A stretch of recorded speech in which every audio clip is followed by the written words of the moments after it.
Sorry, I really just love that music. Alon, are you ready to pay up, my man? Yeah, I am. I Whenever gave you you some need me. time off. You said you were sick, and I respect that. Yeah. But I don't respect people that try to get out of bets. And you, my friend, Welchers? oh yeah, Welchers, not the grapefruit juice. No. Yeah, that's tasty shit. Welcome everybody to Just Your Opinion, man. Derek Papa, Alon Desai filling in for Stephen Langford, and it's time for Alon to pay his dues because he lost 3 games while I had a clean sweep. And my friend, you got the hot sauce ready to go?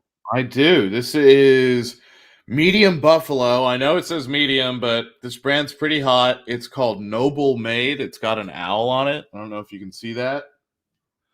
My No. room's pretty dark. Casper, turn on bedroom one lights. Wait, what? Done. Whoa, hold on. Okay, we got to acknowledge that. What the fuck is Casper? So the apartment that I live in, it's got this thing built into it called Casper. So it's got little intercoms and speakers in every room and like a door camera and everything. So you can just talk to it. It controls the blinds. It can do like set different modes and stuff, play music. That's awesome. It makes you very lazy very fast. But they decided to name it after a friendly ghost? Yeah, they have. But it's and sometimes I feel bad when I'm like Casper, come on, like turn the lights on faster, come on, and then I'm like, okay, I'm really sorry about that. So, like, if you live by yourself, it's a really good way to be lazy. Is really what it is. I am so juvenile that I would talk to that device like I'm the uncles from the '90s Casper movie. Oh Casper, you gonna come out and scare with us, huh, bone bag? I haven't seen that movie since I was a kid. It's on Netflix and it still holds up. Is it really? I think it's a fantastic movie. During the pandemic, 2 years ago, good Lord, we're still in the pandemic. 2020, watching Casper, that's a good movie. It's a solid flick. The first one. It is the first one. They did make a few others after that. Casper Meets Wendy. Casper Meets Wendy, and yeah, you know what? That was a thing back then where, like, it was like, oh, the movie did decent. Let's just do the same movie again and make it just a little different. Yeah, cheaper direct-to-video sequels. Yeah, cheaper. That's the Disney mainstay. It's pretty much the whole collection of Disney Plus now. Is they put a series on there and it's just a knockoff brand. Aladdin, like all the Aladdin movies. King of Thieves, man. And then 3 with the Hand of Midas, where yes. Okay, so it's Aladdin, then Return of Jafar. Yep. So hold on. I know people want to talk about the playoffs and stuff, but hold on. So, do you know the whole story with that, with Robin Williams and Disney and all that? Why he did the other 2? So, okay, no, I don't. So Robin Williams, bless his heart, one of the funniest comedians of all time, Bay Area legend. He agreed to be in Aladdin, but he told Disney that he didn't want his likeness used in any of the merchandise, any of the promotional content for Aladdin. And they agreed to that. But they also were like, hey, Robin, we sell toys. We're going to do what we want to do. And they totally just didn't listen to anything he said. So they used his likeness in the promotion of the movie. And he was so pissed that, and by the way, he only got paid, I think, like scale to do that movie, which is ridiculous. That is ridiculous. So he was not in the sequel. They actually got the voice actor from The Simpsons, Homer, to play the genie. And for whatever reason, then they came back for the third movie, Return King of Thieves. King of Thieves, with Thieves. Jerry Orbach, who plays the bad guy. Oh, is that who's Jerry Orbach? He was one of the detectives on Law and Order. He played Detective Lenny Briscoe. Oh, okay. Yeah, he always had like a one-liner at the start of the episodes. Yeah. So Robin Williams returns for the King of Thieves direct-to-video sequel of Aladdin, and they give him a shit ton of lines. Like, he just takes over that movie, and it's fantastic. He is just riffing. He is like saying, like, the best thing about Robin Williams in an animated movie is whatever he says, they have to animate. So if he does like a Woody Allen impression, which wouldn't be cool today, but if he does it in the 90s where kids don't get the reference, the animators are like, hey, we got to do what Robin says. Jesus Christ, how do we draw Woody? And yeah, that's just how it was. So it's funny how that happened back then in the 90s. And Rob I Williams, didn't know that yeah, at all. I yeah, didn't yeah. know that he didn't do Return of Jafar, but he did do The the third third movie. one. Yeah, Yes. so I didn't know that. And real quick, sorry to my sister, but like she grew up like watching Aladdin, but she always grew up thinking like the third one was like the Aladdin that everybody talks about, because that's the one of the ones that was like brand new when she was little. So that got a lot of play on her VCR. But when you were talking about drawing Robin Williams, there's a scene in the third one where he's like jumping out of a plane, and he's like a paratrooper, and he does like a Scottish accent. Then he switches up to Pocahontas, and Yes. like all the guys are like Geronimo, and then he's like Pocahontas, and then he jumps out. Like, yeah, it's good stuff. I still remember this. There's a solid joke from that movie where he is like playing like different characters that are at the wedding of Aladdin and Jasmine, and all of like these old like mythical legends come to the wedding, but he's playing them. So it's like, oh, who we got on the red carpet for Aladdin and Jasmine's wedding? Oh, it's Thor. Your name is Thor? It's Thor. Thor? Well, it hurts. Yeah, That's the joke. Yeah, that's the joke. No, it's good. It's good stuff. Stuff that flew way over our heads. R.I.P. to Rob Williams. He's a fantastic guy. All right. Aladdin. Aladdin, are you ready to That's happened before. Pay up? I am. So, by the way, do you remember our old commercials on 95.7? Aladdin Bail Bondsman. Yeah, Aladdin Bail Bonds. Those guys. Gobbledygook. Yeah, those guys are everywhere, and that was one of the commercials I remember. There was a lot of commercials I remember.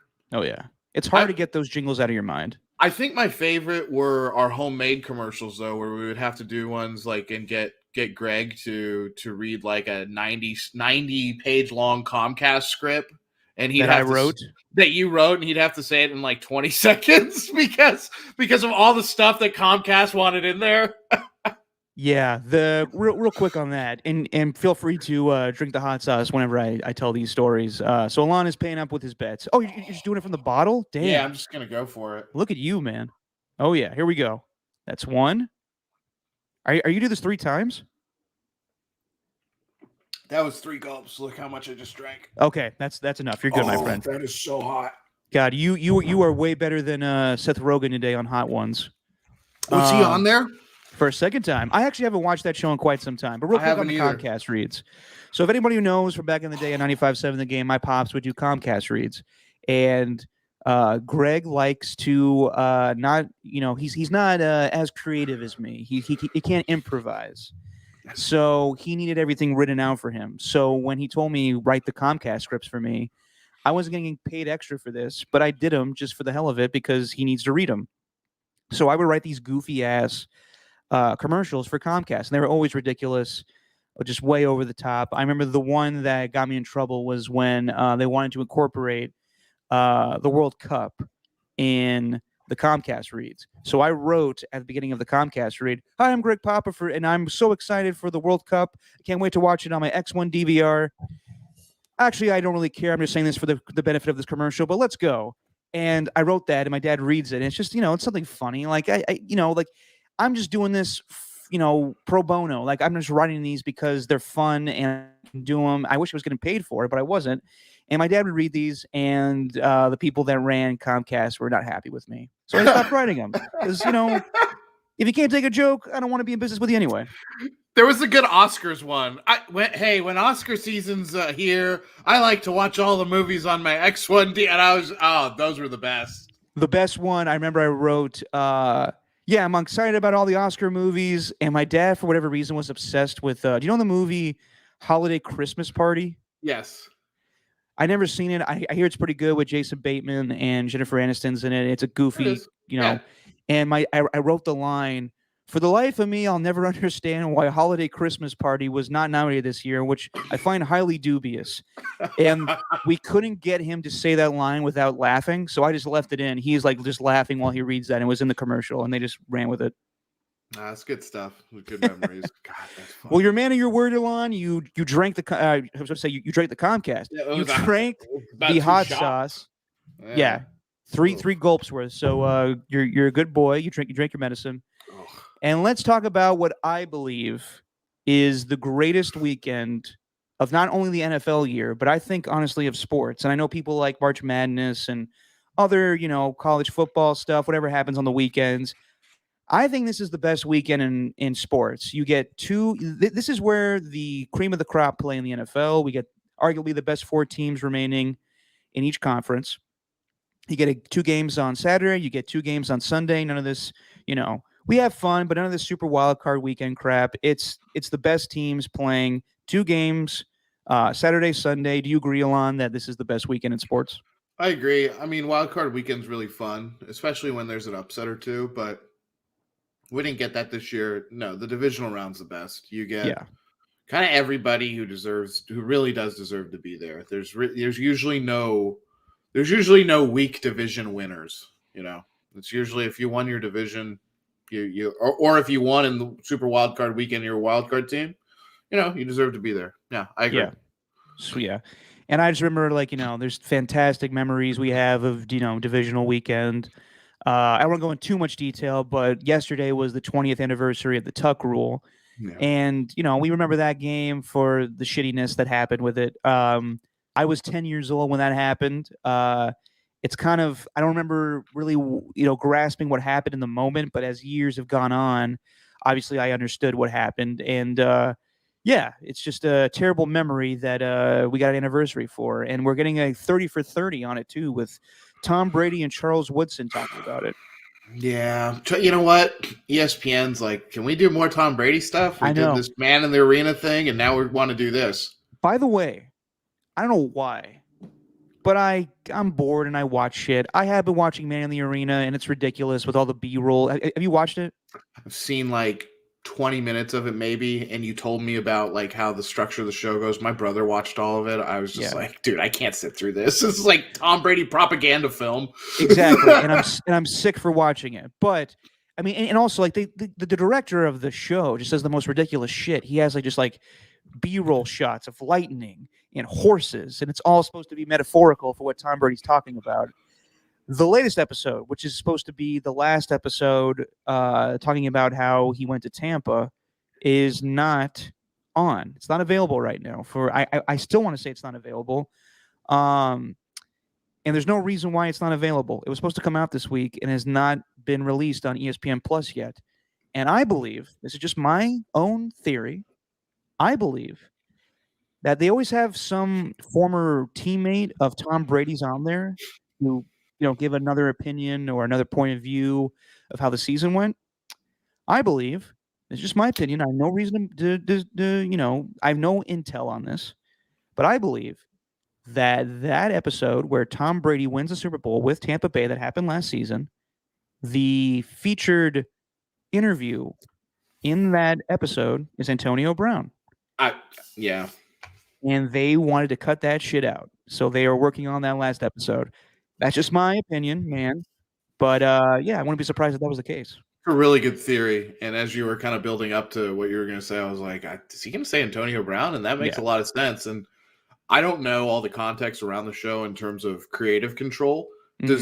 Does Brady have creative control of that show? This is the same thing with The Last Dance, where it's basically it's TB12 presents The Man in the Arena. Got it. Brought okay. To you by Under Armour. So that's what I was going to bring up. I think that's the most ridiculous part of the show for me is the ESPN. The guy's voiceover. Sports Center voiceover guy. That guy has the most unique voice where it's like Tom Brady's Man in the Arena. Yeah. And he always does the Sports Center brought to you by Corona Light. Yeah.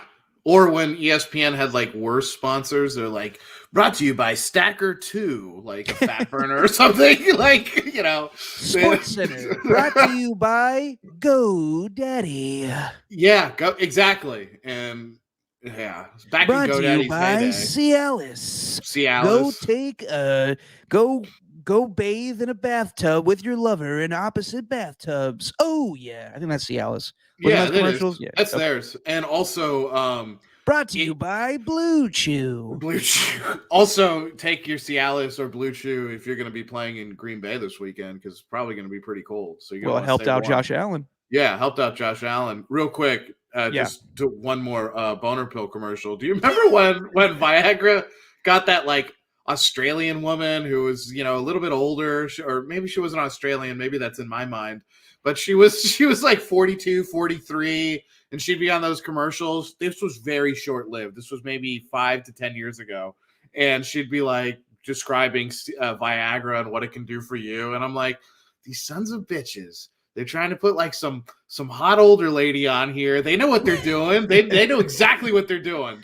These results are not typical. That's all I have to say. I don't remember that, but I do remember as a kid, they used to run these commercials. It was like an old school, like Leave It to Beaver, like 50s style commercial. Enzyte. Yes.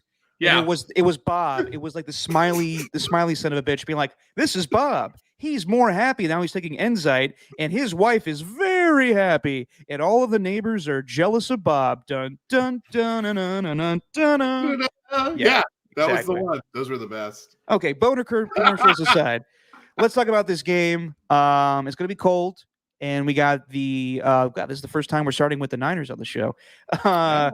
We have to though, because it's the only the Raiders don't have a game, unfortunately. 49ers going up against the Green Bay Packers. This is the Saturday night game. And it's fitting. God, this came to my head. 20 years after the Tuck rule, which was the first primetime playoff game in NFL history.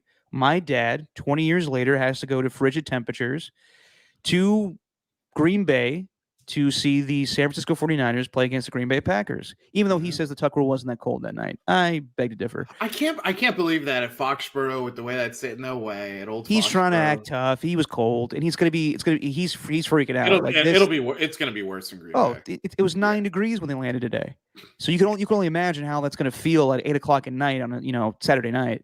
Does he keep the windows open in the booth? No, he does not. Oh, sorry, he does. He does. Oh God. So. I'm sure Tim Ryan, everybody else in that booth is going to be pissed off because you got to see like. Yeah, you do. It's different with the windows closed. I don't like the windows closed. I keep the windows open too. But yeah, he's going to be there all bundled up with probably like 20 scarves on through his binoculars watching the game. So yeah, Alon, how do you see this game going with the 49ers? Not to get your pick, but just as far as you preview the game between the San Francisco 49ers and the Green Bay Packers. I like the Niners, what they have. I think if they play, I think they're going to play better than they did last week against the Cowboys. But I don't know if that's enough to win. And I know that Aaron Rodgers is 0-3 against the Niners in the playoffs. And the last time they played was 2020 for the NFC Championship. Is that right? Yes, where Raheem Mostert ran all over the Green Bay Packers. Yeah, for 220 yards and 4 touchdowns. It was like 37-20 final score kind of deal, somewhere around there. So I'm not putting that out of the realm of possibility, and I'm not going to give my pick out yet. But I don't know, it's just something feels a little different this year about Green Bay. They feel like they're in a better spot than they have been going into the playoffs, and I think this is actually good for them to be tested because I think this is going to be a pretty big test. I think it's good for them to be tested in the divisional round by a Niner team that's really tough, really physical. I don't think the weather's going to really affect them. I don't think cold weather is going to affect the way that the Niners like to play football.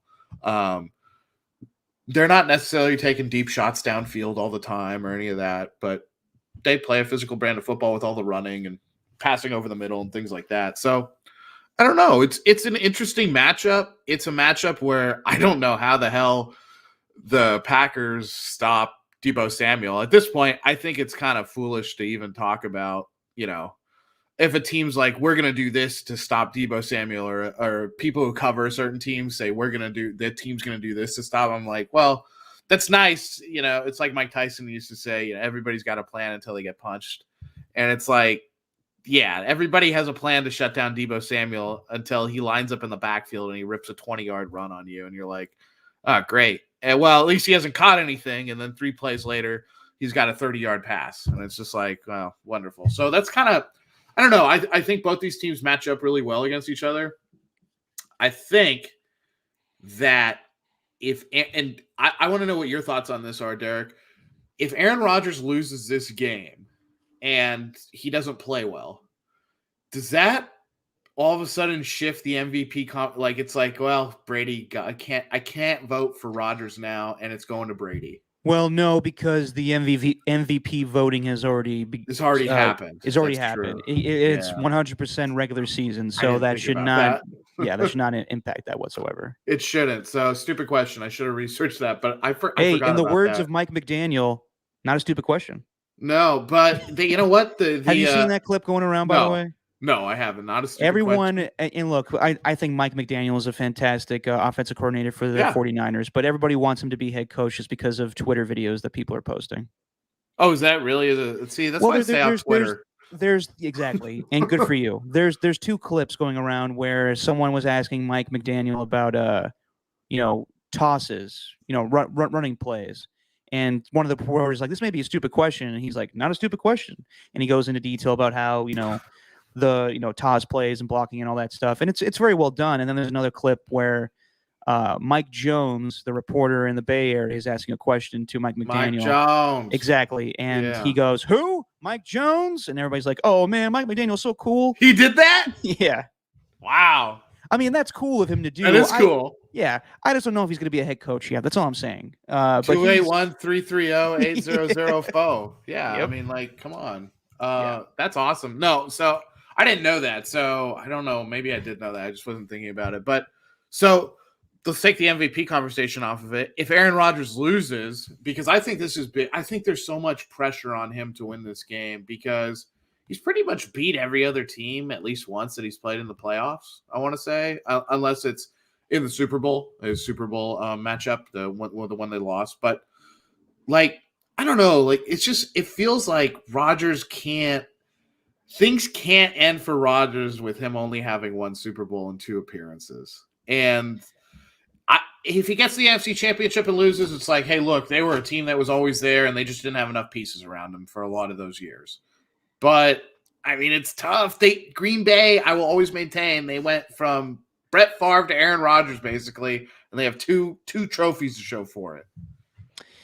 I would say that there's 2 teams that if they don't make it to the NFC Championship game or the Super Bowl, it's a failure for their season, and that is the Packers and the Rams. The Rams, yeah. And with everything that's gone on with the Packers this season, and the fact that they have lost 2 straight NFC Championship games, it would be a big deal if they don't make it to the Super Bowl. That's what they have to do this season. And it's fitting that Aaron Rodgers has to play the San Francisco 49ers. Yep. And usually when you have a 1-6 matchup in the NFC playoffs, like, you should feel pretty good about your chances. And the number one thing that the 49ers have going into this weekend is fear. Yeah. They know that in the back of their – and Aaron Rodgers could say all he wants about, those are different teams, blah, blah, blah. In the back of his mind, he must think, not these guys. Son of a bitch, not these guys. Because they know how to beat them in the playoffs. The 3 times that they've faced off, the San Francisco 49ers have had over 150 yards rushing, and that's what they need to do again. Every single time they have run the ball down their gullet, Steven. In different ways, too. Colin Kaepernick in 2013 and now with Eric Walden not knowing where the fuck to go. Raheem Mostert running all over them the last time they played. But I will say this. The Packers know this. And they've known this for quite some time. They knew it the last time they played. They just didn't – they couldn't compete with them. Like the 2019 NFC Championship game, in my opinion, even though both teams were 13-3, it was a mismatch. The Niners were 100% better than the Green Bay Packers, and they just ran it right at them. And this Packer team is different. They're not the best run defense. But as we know in the playoffs, you change things and you have to improve on what your failures are. So they damn well better stop the run. And I know you're saying like we can't talk about stopping Debo. They have to stop Debo. Joe Barry, the defensive coordinator for the Green Bay Packers, he's getting back Zadarius Smith and Jair Alexander. But as far as stopping the run, all-pro middle linebacker Devondre Campbell needs to stop the run. they cannot let the 49ers cannot rush for 100 yards in order for the Green Bay Packers to win this game. They can't. No. I see what you're saying. Yeah, that's really tough, especially the conditions that game's going to be played in. Yeah, so they have to know that they have to stop the run, and I think they're going to force Jimmy Garoppolo to have to win the game, and that could go one or two ways. It could go Jimmy Garoppolo having a fantastic game, or the Jimmy Garoppolo that people expected him struggling a little bit. So yeah, it's totally different. The Packers are getting new ammunition with, they've already had David Bakhtiari back for the last game of the regular season, but having Zadarius Smith back and Jair Alexander back just adds so much to their defense. And you can also say like those guys will be rusty and it's weird just throwing them in a playoff game and when they're not acclimated with the rest of the team, but I think it's going to add something. And, the Packers offensive line, when they played in the first matchup in week 3, they didn't have David Bakhtiari. They didn't have, I want to say, Elgin Jenkins, or I'm probably saying his name wrong, but Jenkins, the left tackle for the Green Bay Packers. And they're getting Billy Turner back this week as well, their right tackle. Right. I don't know who it was. I want to say Marshall Newhouse, but that's not the right name. Marshall Newhouse, yeah. Whoever was playing left tackle back in week 3 did an okay job against Nick Bosa. I want to say they didn't pressure Rodgers that badly.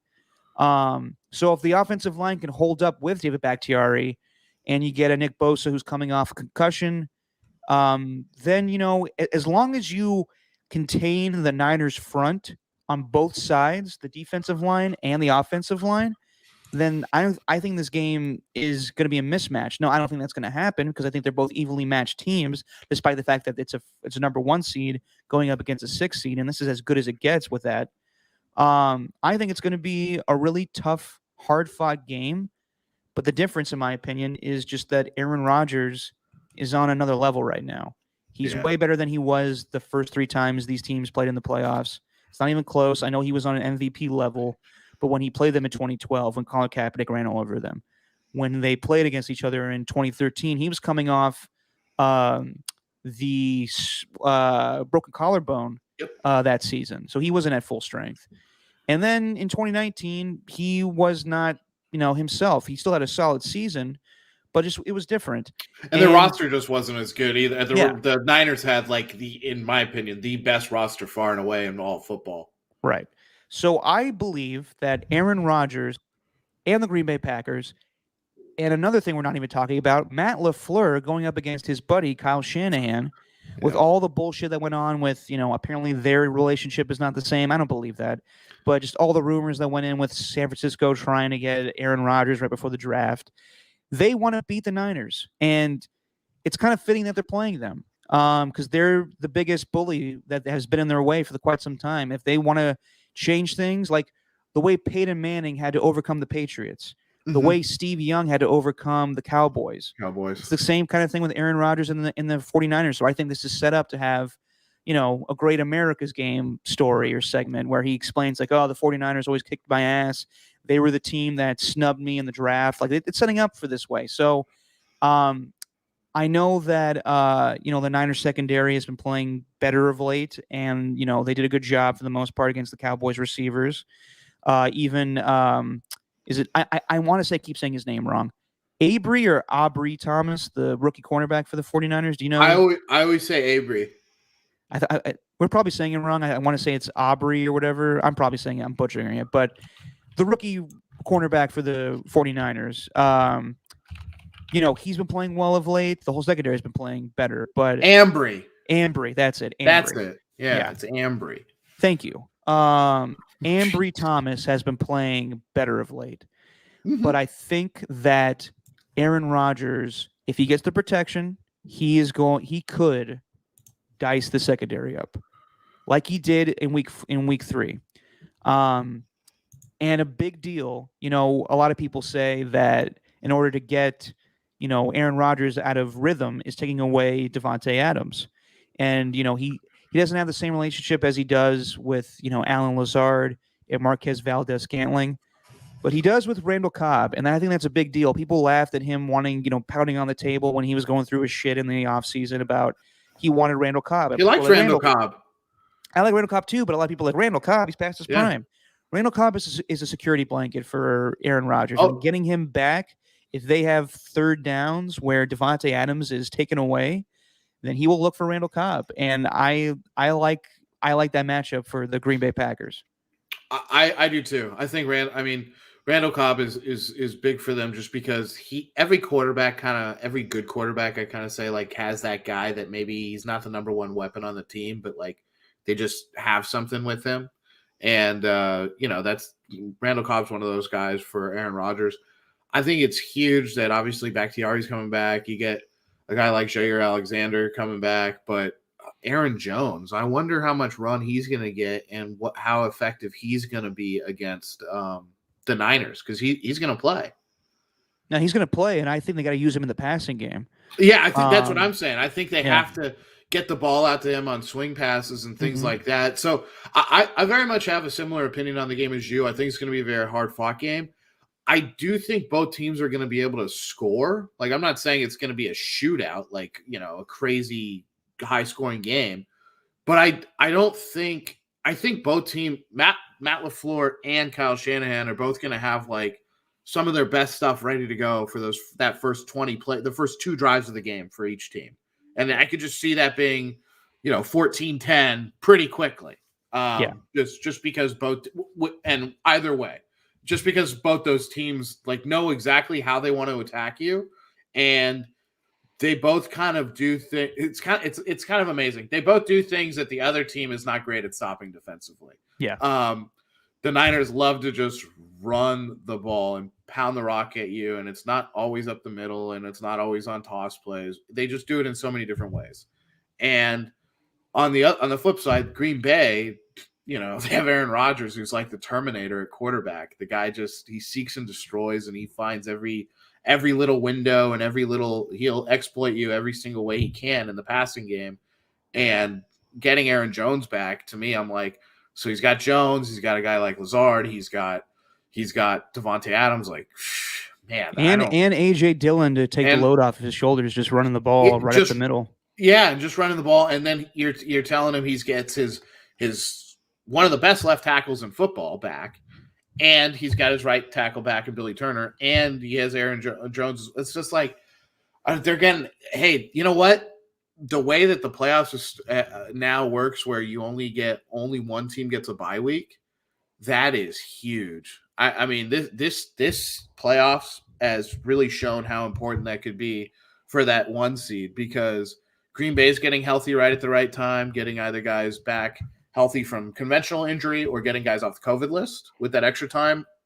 And on the flip side, like, you look at Tennessee in the other conference, and it's just like, wow, look how important to them that could be if Derrick Henry ends up playing. So This is huge. This is why they ended up playing so damn hard for that 1 seed. And I don't know, though. The Niners they're so damn tough. They're just a physical team. And, yeah, they are. And they have they have a brilliant genius as a head coach in terms of exploiting you and trying to abuse you.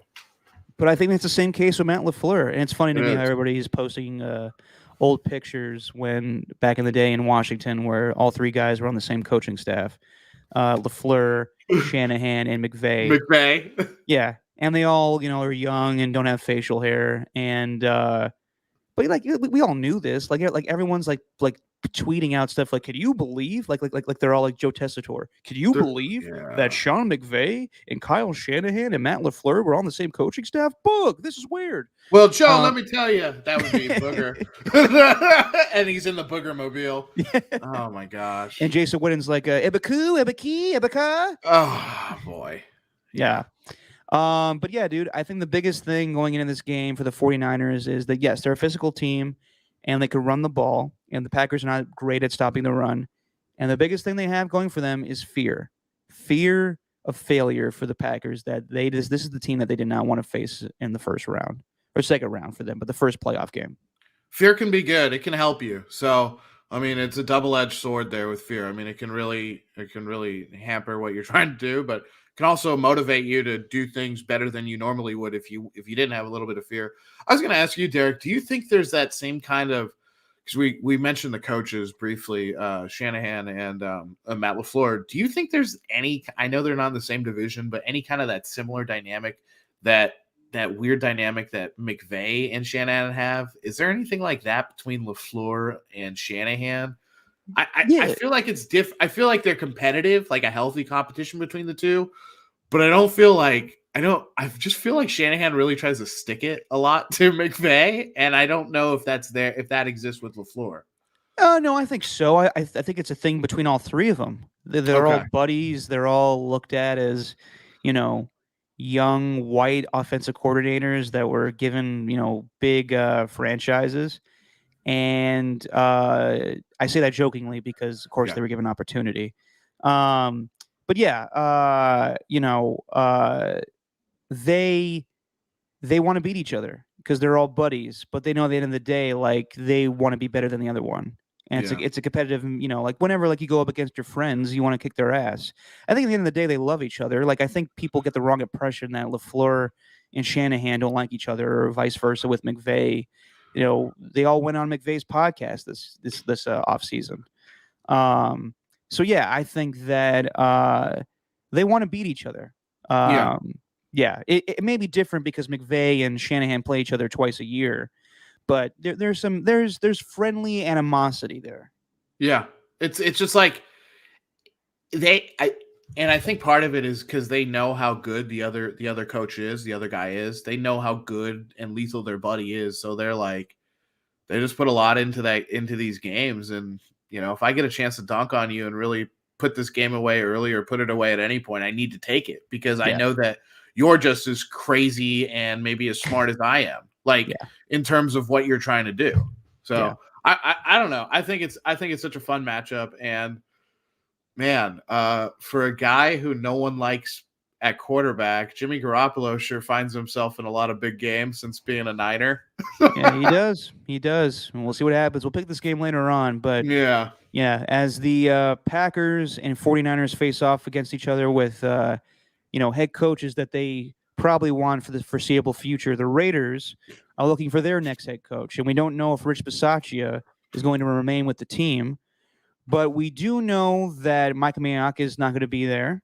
And the latest rumor that came out last night, is that Bruce Feldman is reporting that if Jim Harbaugh is offered the Las Vegas Raiders job, he will take it. And we'll give our opinions about this in a second. Or I shouldn't say second. We'll give it in 40 minutes. You and I got to do an interview last night with your boy Q, Keon Myers. And if you know anything about Keon Myers, Q, he is the face of pretty much Raiders radio in Las Vegas.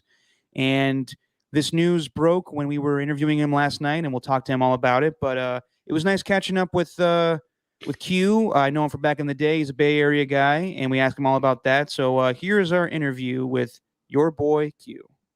All right, joining us now on Just Your Opinion, man, is a guy that was nice enough to have me on his podcast way back in the day, Locked On Raiders.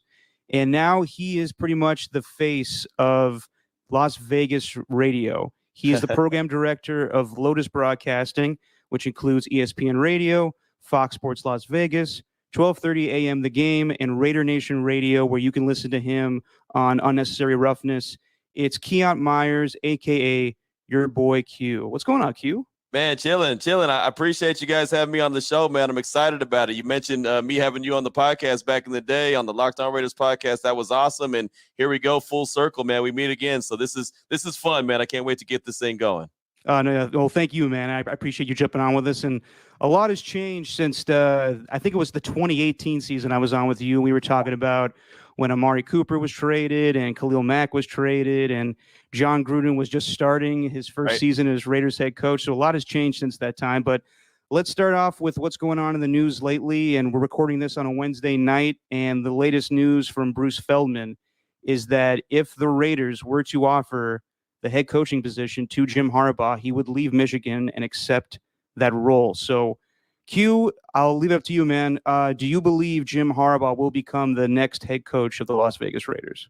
I think there's a conversation to be had about it. I don't think that it's just as much of a slam dunk as Bruce Feldman's putting it out there to be. I think there's a lot of folks in Michigan that feel the same way, that, I don't think he's really going to leave. Honestly, I'll tell you, the first thing I think about this situation is that Michigan took money from him last year. They took money away from him because he couldn't get it done. He couldn't beat Ohio State, so they kind of gave him that pay cut. And so I feel like now that he beat Ohio State, he got into the college football playoffs. It's kind of like that, hey, man, where's that money that you took away from me? So I think that has something to do with it as far as these reports, because remember, they came out, a few weeks ago? They first started get rolling about, Jim Harbaugh to the Raiders and this, that, and the other. And I'm not saying that it's not going to happen at all. And I know a lot of Raider Nation's excited and fired up and really wants to see him there. And I'll tell you right now, before Jack Del Rio became the coach in 2017, I thought Harbaugh was going to go to the Raiders then. I thought that was going to be the move when he was leaving San Francisco, but it didn't end up that way. He ends up in Michigan,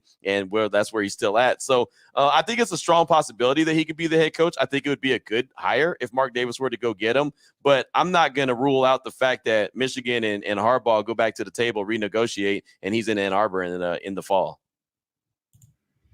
Do you think there's any chance of a bidding war going on between the Raiders organization and the University of Michigan, which has such a massive war chest? I don't think it's going to become a bidding war. I think ultimately if Michigan gets to the table and says, hey, man, look, we'll give you this money and some, we don't want you to go anywhere, I think he stays. I think it's really that cut and dry. I think that it's just one of those situations. When I started hearing this rumor and this report, weeks ago, I thought that was the first initial thought I had was, hey, look, man, he's trying to get some of that money back. And look, that's his agent's job. So they're doing the right thing. They're supposed to go and get that money. That's why they're the agent. And so I think that has a lot to do with it. I don't think it ultimately comes down to a bidding war. I think Mark Davis would go out there and say, hey, Jim, look, this is what we'll give you. This is the power we'll give you. This is what we want you to do. You're in Las Vegas. I want you to lead this team to the playoffs and the promised land. Can you get it done? And Harbaugh would either say yes or no. I think it's really that cut and dry. It's another reason why I didn't think that it was necessary to start talking about Harbaugh and the possibility of the Raiders way back while the season was going on. And people were saying, well, you need to hurry up because Jacksonville could jump on it. Look, he's not leaving Michigan for just anything. If he leaves Michigan, it'll be for the right job, the one that he feels like he can get into the playoffs and make a deep run. I think that the Raiders would be that team, but I ultimately think that Michigan is still probably number one on his pecking order if they give him the money that he deserves. And this news is coming, or these rumors are coming a day after the dismissal of Mike Mayock as general manager. So, Q, what did you think about Mike Mayock being dismissed as Raiders general manager in a season where they made the playoffs? It was a little disappointing, but I don't think that it was a surprise to anybody. I for one said I thought that he should get 1 year without John Gruden just to see what he could do. But at the same time, when you're tied at a hip with somebody and you have the misses like the Cleve Farrells, you have 3 or 5 first-round picks in 2 years, and only one of them is really a good player in Josh Jacobs. That's a little disheartening, and you can't say, well, Gruden picked that guy, and Gruden picked Cleve, and Mike Mayock picked Max Crosby. You can't make that remark. You can't say that unless you know that for a fact, and I don't know that for a fact. So I said anyone that Gruden picked, Mayock picked. Anyone Mayock picked, Gruden picked. So you got to take the good with the bad. There were some free agents that came in and didn't work really well for the Raiders either. So I think that Mark Davis probably looked at both of those guys as a package deal, and since Gruden's gone, he's probably looking to just get somebody who's an established player personnel guy, which is, probably the right way to do it. And, starting at the top, work with the general manager first, then get your head coach and then move from there. I think that's the right pecking order. I don't think it's the smart decision to go and get the head coach and say, all right, now you go pick your GM. That's just giving too much power. And we all saw how the power worked out when Gruden had it all. It didn't work out very well. So I think, and that's another thing that goes back to Harbaugh. It's like, okay, so how much power does he want? And is he going to be okay with, a GM above him having more power? That's a whole lot of questions that have to be asked. So I think that if Harbaugh were to end up in Las Vegas with the Raiders, it's with the GM that he's very comfortable with and may already have, on his wish list. I feel like those conversations might have already been had if that's what's going to happen. So, Mayock, I thought he deserved maybe 1 more year by himself, to figure out what he could do. But Mark Davis obviously didn't feel that way. So here we are.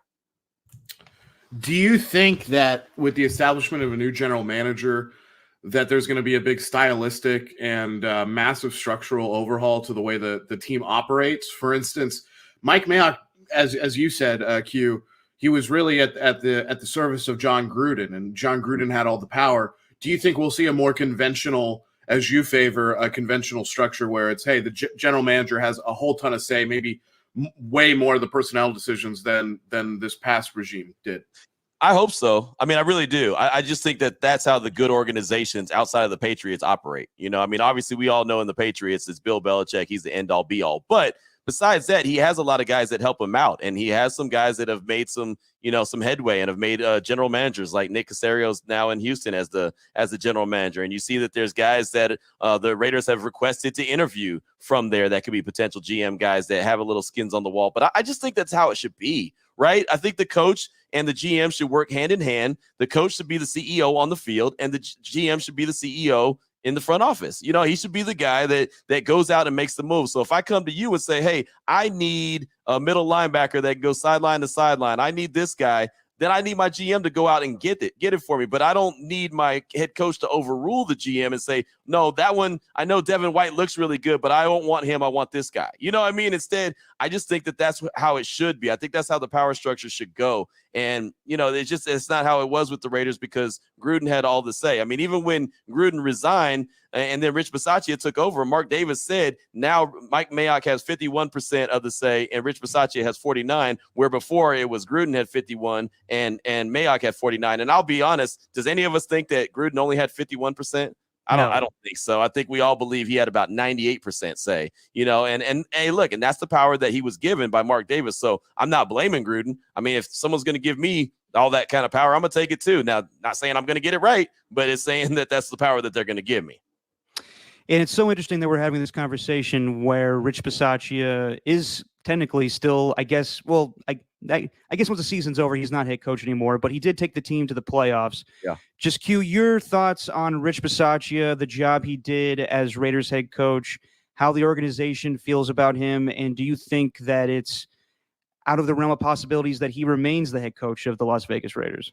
You know, I like Rich Bisaccia a lot. I've told people this, anyone who will listen, I say, hey, look, from being in the media sessions with him, talking with him, hearing the way that he's, as a matter of fact, hearing the way that the players pound the table for him and how much they really respect him. I like him a lot. I think he took a situation that he was dealt that nobody would want. I mean, nobody would want that situation, especially as a first-time head coach. Oh, hey, by the way, you want to be a head coach? No problem. Here you go. Here's this mess. Go ahead and try to work with it. And he did. And he got better. You saw him as a head coach improve throughout the course of the year. And ultimately, like you said, got him to the playoffs with 10 wins. Now, with that being said, is he a full-time, long-term head coach? My gut feeling tells me no. My gut feeling tells me that he was the right guy for that job, and he'll forever eat for free in Las Vegas. But I just don't think that he's head coach material long term. But that's just me. Everyone tells me I'm wrong because all the players pound the table. Well, all the players pounded the table for Joe Bugle too back in the day. And we all know how that worked out. It didn't. You know, a lot of players pounded the table for Art Shell the second time. It didn't work out. I mean, just because the players are saying that that's what they want doesn't necessarily mean that that's what's good for them long term. So, you know, I don't think that he's going to be that guy. I do love the job that he did. I don't think he's going to have any problem getting an interview anywhere else with another team if he wants to be a head coach. He's been a special teams coach. He's got a lot of respect around the league, obviously. He's been an assistant head coach in Dallas and with the Raiders. So, I mean, he's got skins on the wall. He's got the respect. So I just don't think that the long term you're going to get Rich Bisaccia to go and be the long-term dude for the Raiders. And Mark Davis cannot make an emotional decision. And you know, making an emotional decision would be, hey, they just made it to the playoffs. They almost had a chance to tie the game and maybe possibly win the game and get to the second round. And the players love him. So let's run with emotions and go hire him. I just don't think that he can do that. It's bad business. And I think the Raiders have done that for far too long. So they've really got to think about it long and hard. Again, I think the structure has to be right. Get the GM in place, then make your decision on the head coach. And that's the other thing about this whole situation. Rich Bisaccia met with Mark Davis on Wednesday to talk about the head coaching position. The GM's not even in place. So to me, I feel like I don't want to say a courtesy interview, but it feels like one of those, okay, well, let me hear what your plan is. Let me hear what your thoughts are on moving forward.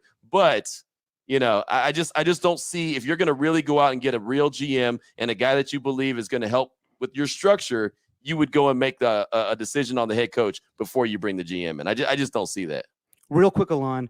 The same was for Gerard Mayo. They brought him earlier this week for an interview. Do you feel the same way that that was just a courtesy interview? And considering that there is no general manager, how would that interview go between Mark Davis just by himself and Gerard Mayo?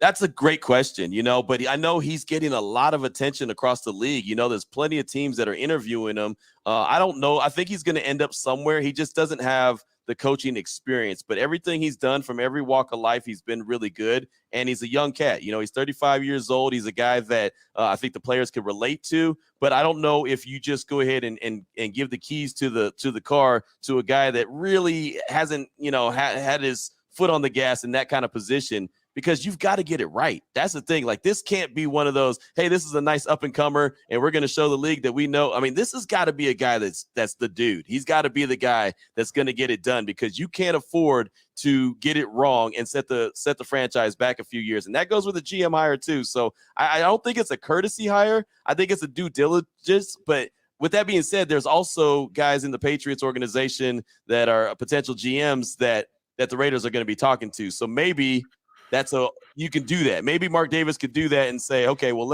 after I talk to Ziegler, who is the guy that they're bringing in to talk to as a GM, he already knows Mayo. So maybe he's already comfortable with them. If they decide that, hey, this is the guy I want to go with, maybe he doesn't even have to worry about interviewing him again. He can say, hey, I know this guy, worked with him already. He's our guy. And maybe that makes a little bit more sense. But it's interesting that, like you said, the pecking order. I don't feel comfortable with the coach being hired before the GM.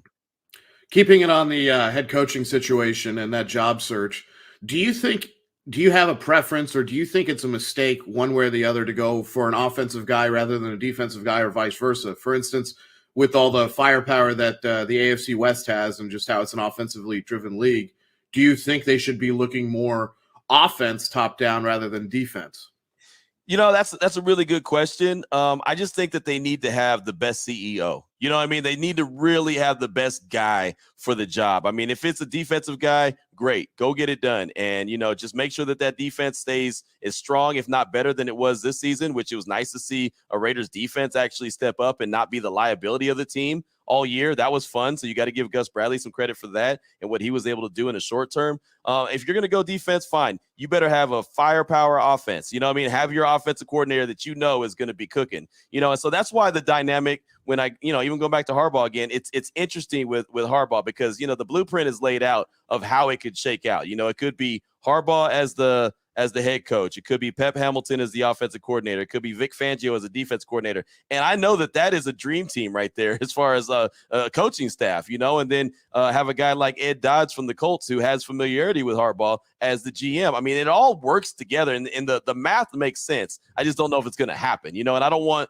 to pump smoke up anyone's backside and tell them this is what's going to happen and get Raider Nation all fired up, and then all of a sudden it doesn't, and they're like, wait, what happened? What happened to the dream team? So that's why I don't want to just go and pound the table and say that that's what's going to happen. But I'll tell you, if there is a good plan in place, that would be one right there, and that would be an example of a coaching staff that I really respect and think that, hey, they're going to get the most out of these guys with.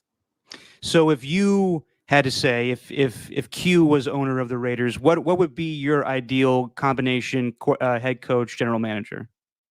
Oh man, that's a good question. That's a really good question, man. I haven't been put on that spot yet. I'll tell you, I think that Harbaugh, in my opinion, would be the best head coach in option, and I would more than likely probably roll with Dodds as the GM, just because, again, they have the familiarity. And if you look at the Colts, and Chris Ballard is the GM there, but Dodds really helps him a lot. And actually, I did an interview with the guy that's from the Colts, and he said that he talked to Ballard, and Ballard said specifically about Dodds that, hey, I might fold the taco, but Dodds is the guy who stuffs it. You know what I mean? So he's the guy that's going out and getting, the Jonathan Taylors. He's the guy that's going out there building that massive offensive line, going out there and finding the Darius Leonard. So to me, it feels like he has some player personnel, real deal experience. He's also a guy that was an intern with the Raiders back in the day under Al Davis. Now, I'm not saying that you have to have Raider ties to get this job right. Matter of fact, I've been one that says that shouldn't be a requirement. You shouldn't have to have any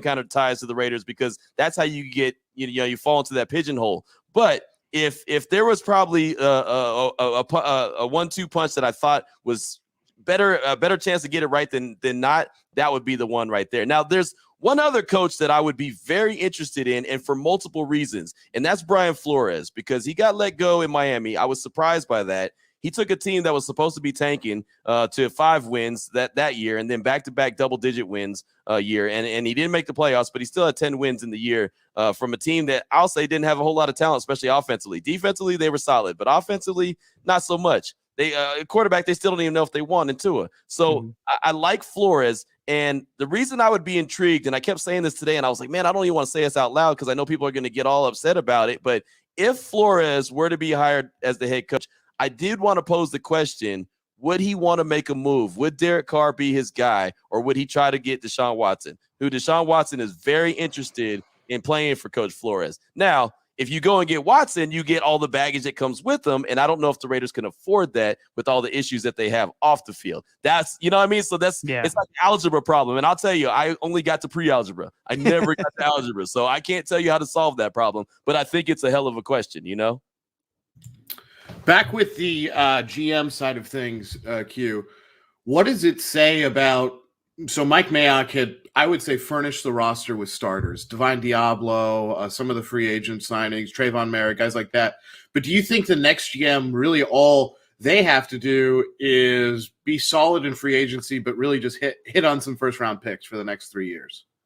Yeah, you know, the thing is, what bothers me about what the Raiders did with their draft capital, especially going back and thinking about Mack and Cooper and all the stuff, all the, you know, the draft picks that you got for it, you really didn't get anything out of it, so it killed your depth. That's the thing. I mean, and look, as the season goes long, it's 17 games now. You can see the Raiders just didn't have depth. You know, when Trayvon Mullen went down at the corner position, they had to go and get a guy in Brandon Faison off the Chargers practice squad. And then he was the best option they had for a while until he wasn't. And then they had to go get a veteran in Desmond Trufant, who's really at the end of the rope. So I think that they've got to be able to stack the cupboard with real deal talent, and they've got to make the most out of it. And I'll tell you, it's unfortunate that the Raiders squandered that opportunity with all those draft picks. I mean, those guys should have been the foundation for the team moving forward, to the point where, if you remember when the Seahawks kind of put the Legion of Boom together and then they started losing free agents, but they had another stud coming right down the pipeline.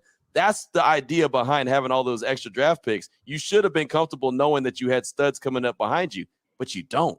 You know, I mean, you have Max Crosby, you have Hunter Renfrow. Trayvon Mullen is a question because he's banged up quite a bit. You know, and then you have Josh Jacobs, who hasn't played a full 16 or 17 yet. You know, even though he's a really good running back, I like him a lot, but he's not available as much as you would like him to be. And oh, by the way, his 5th-year option is $10 million. Are you going to pick that up, or are you going to just let him ride it out and then figure something else out? I mean, they really blew the opportunity that they had with all those draft picks, and that, I think that really weighed heavy on Mark Davis, because I don't think Mark Davis really wanted Khalil Mack to ever be gone, and probably didn't want Cooper gone either.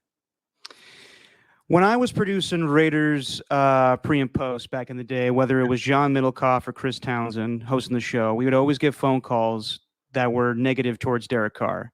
Right. And I still feel that the majority of Raider Nation does not like him at quarterback. You host a show every day. You know more of what the fan base thinks. Does the fan base really care for Derek Carr? And what do you think about him going forward as Raiders quarterback?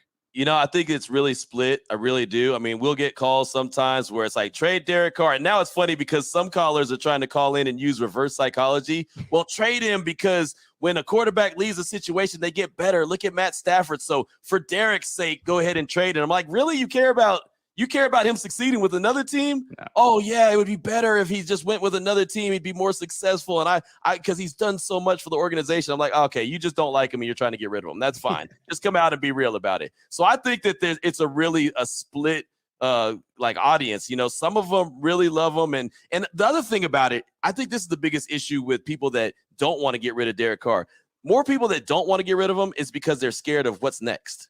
You know what I mean? Because it took so long to find a quarterback that was worth a salt in Derek Carr, and he really stabilized that position, because we can all go through the list of all the quarterbacks between Gannon and him, and it wasn't very good. You know, it was a long list, and they weren't very good. And all of a sudden, here comes this guy, and he's been here now 8 years, and now all of a sudden, you know, they're in the playoffs. They won this. Everyone remembers 2016, how that season shook out. I mean, that's what a lot of Raider Nation is hung up on, like, do you not remember those quarterbacks? I don't want to go back to that. And then there's others that say, okay, that's nice, but what's next? You know, and I even said before that, hey, Alex Smith was a nice guy for Kansas City, And then they said, this is fun, but let's go get someone who's more dynamic. Let's go get Patrick Mahomes and hope that he could take us over the top. Well, he did, and I'm not saying that every time you do that, it's going to work out, but that's the chance that they took.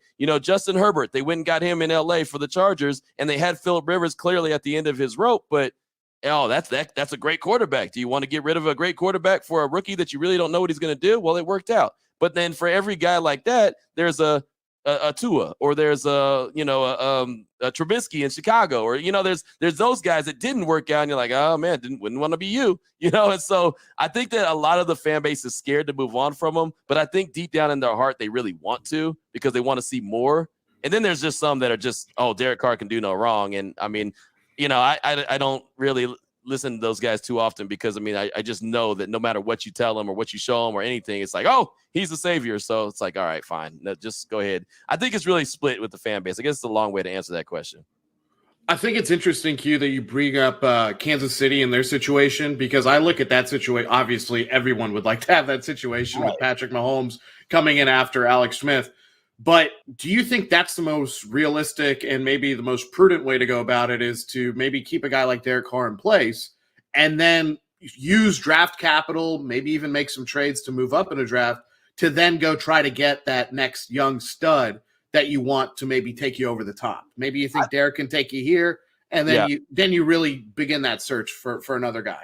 I think they should have been doing that a long time ago. I think good organizations do that. I think good organizations get quarterbacks, and if it works out, great. If it doesn't, okay, maybe flip them to another team, and because there's always a quarterback needed. I think that the Raiders have had opportunities to draft quarterbacks this past or 2 drafts ago. No, it was this past, whatever draft it was. I think it was 2 drafts ago. I wanted the Raiders to go out and get Jalen Hurts. Not that I wanted him to be the starter right away, but I thought maybe he's a guy who could develop behind Derek Carr and maybe at some point take over. Now he's a starter in Philadelphia, and I'm kind of, he's good at moments. He's okay, but he's also thrown into the fire as a starter immediately, and I don't think he was ready for that job. Now, sometimes you sink and swim, so I don't know if he's going to end up being that guy or not, but that's just one example. And I just think good organizations will attack that position and feel like, hey, we need to have quality competition in this room. Even if you have a guy that you feel comfortable. I mean, Jordan Love is still sitting in Green Bay, and he's got a 2-time MVP, a 2 back-to-back MVP sitting in front of him in Aaron Rodgers, and so they may never, ever have that guy play a snap for him in real life. I mean, they might end up flipping him for all we know, but they at least put it in place. They put the plan in place. Aaron Rodgers sat behind Brett Favre for 3 years. Look at Jimmy G. Jimmy G sat behind Tom, and then boom, went on to San Francisco. I just think you've got to invest in that position. If you don't invest in that position, then all of a sudden you're going to be looking up saying, what happened? So the Raiders go out and they get Marcus Mariota. He's done a whole lot of nothing since he's been with the team, and he's made a pretty good amount of money, and they started to use him a little bit this year, but he played 1 game the year before, and that was week 15 when he actually should have won the game against the Chargers, but he lost. And it's like you pay this guy a lot of money to do not much, just basically run the ball every once in a while. You could have had some guy, some hot shot that you felt like coming out of college, you could have took a chance with. He could have done the same thing, and maybe he could develop into somebody. I think that that's what good organizations do. The Raiders just don't seem to want to spend that draft capital on a quarterback outside of like the 4th round, which they went with Connor Cook, and we all saw how that shook out. He's not even in the league anymore. But that was like the last time they really tried to bring in a quarterback through the draft. It's just, I think you have to go there, and you have to try more often than you don't. So I agree with you. Oh, sorry, Derek. I was going to say, so piggybacking off that, do you think there's any chance that, I mean, it's not, everyone will say it's not the heaviest quarterback talent draft class, but you do have guys like Malik Willis who can definitely ball out at Liberty University, or a guy right in your own backyard, I mean, up north, and Carson Strong at UNR. Do you think there's any chance the Raiders, even though they have other needs, do make that quarterback decision with a new GM coming in? I mean, with the new GM and a new head coach, I'd say there's a possibility. You know what I mean? Just like in Arizona, what they did with Cliff Kingsbury, and then they went and got Kyler Murray a year after getting Josh Rosen in the top 10. And that's just a preference to, hey, this is what this head coach wants. He's gonna be joined at the hip with this guy, so he went and made this move. I think it's a possibility, but like you said, it's not a very strong draft class, and those guys, because it's not a very strong draft class, will probably be off the board pretty quick. And the Raiders in the 1st round don't pick till 22. Are they going to invest? Are they going to move up to go get him? Like that's the question. If a guy fell to a 2nd round and you felt good about him, like I was talking about Jalen Hurts, I would have been comfortable with them taking Hurts in the second round. Hey, he's not your biggest need, obviously. But if he's there in round 2, why don't you go ahead and take a shot? Look where Philadelphia got him. Round 2. So it obviously could have worked out in their favor if he was available at that time. I heard that they liked him, but he didn't make it to them in round 2. So I think that they should. And that's the thing about it. That's why I'm going to be interested to see who the GM is, because I want to go back and see what their philosophy is or where they come from, their organization. If they come from New England, there's a chance that can happen. If they come from the Colts, maybe not. The Colts just traded for Carson Wentz, and it didn't really work out very well. So you kind of got to follow the tea leaves and see what happens. And that's why I go back to Flores again, because if he were to be the head coach of the Raiders, I mean, there's a strong possibility that wherever he ends up is where Deshaun Watson is going to end up. And that would be a hell of a quarterback. You'd obviously have to make some trades and give up some stuff to get him, but that would be a hell of a pickup. You want to talk about get rid of all the off the field stuff, which I know you can't do. But if you have Deshaun Watson and Brian Flores in Vegas with some of the weapons that the Raiders have, man, it would be a hell of a show, that's for sure. But again, you got to also think about the off the field stuff with Watson. That just isn't going to go away that easy. Speaking of off the field stuff, it was hard to ignore any of that stuff with the 2021 Las Vegas Raiders, coming from the John Gruden situation to Henry Ruggs to Damon Arnett to Nate Hobbs. Given all of those circumstances, Q, how do you view the 2021 season for the Las Vegas Raiders? Was it a success even with an early exit out of the playoffs? Oh, yeah, no doubt. It's definitely a success. I mean, it was a successful season, getting to 10 wins and getting to the playoffs. And I'll tell you, it's something I didn't think was going to happen. After they lost to Kansas City the second time, I was on the radio saying, hey, they got 4 more games. They're going to play it out, go into the offseason, go on vacation, clean out their locker. They'll get a new GM, get a new head coach, probably get a new quarterback. I just thought it was going to be, donezo. And then all of a sudden they hunker down and they get 4 wins in a row and they make it into the playoffs and damn near beat the Bengals. They had an opportunity to tie the Bengals late, and if they got to overtime, I felt good about their chances, saying what they've been able to do all year. It's definitely a successful season. And then you put all the adversity on top of it. I mean, think about this. They went against the Bengals. They were both 10-7 on the season. Cincinnati had nothing going on off the field. The Raiders had everything going on off the field, and they still found a way to get 10 wins. You know what I mean? So, yeah, it was successful, and I don't know how they did it. I really don't. I mean, that takes a lot of just, I don't know, like willpower and just battling with adversity. I mean, because, man, losing Gruden was one thing. I thought, okay, maybe they can get over that. I know he's their play caller, but maybe Olsen will be okay and they'll get it done. But once the Henry Ruggs situation happened, and that was their brother, that was the guy that they went to bat with, that was a guy who was a big-time player, but he was also loved in the locker room. And I could see that firsthand, just the way that they embraced him whenever we were at practice or whenever at training camp or, anytime, media sessions, like that was their guy. Quiet dude, seemed like a good kid, everything.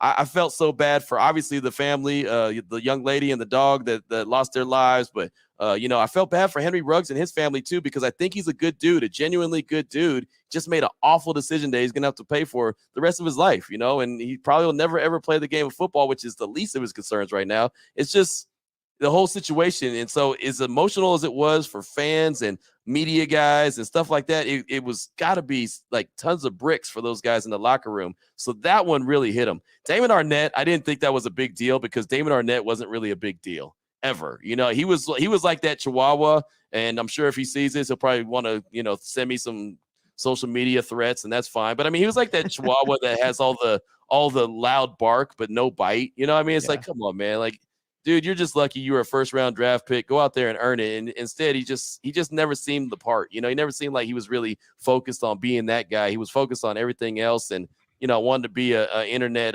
thug and everything. And that's just he didn't have to do that, And so I feel bad for him because I felt like he set himself up for so much downfall, and he didn't have to do that, man. I mean, he had a great opportunity in front of him. I just wish he had taken it and ran with it and focused on his craft instead of focusing on everything else, but he just didn't get it done. So I hope that at some point, I know he was on the Dolphins practice squad, but they ended up releasing him from that. So I think he's just out there in the wind right now. I hope at some point someone next to him that has enabled him to just kind of be the knucklehead off the field gets him and says, hey, man, like, you have a huge opportunity that you're almost out of the league. You've almost lost your huge opportunity. Let's fix this thing up, man. Let's get to work and get back on your grind and make it work. I hope that he still has an opportunity, but it just seems like it might be gone.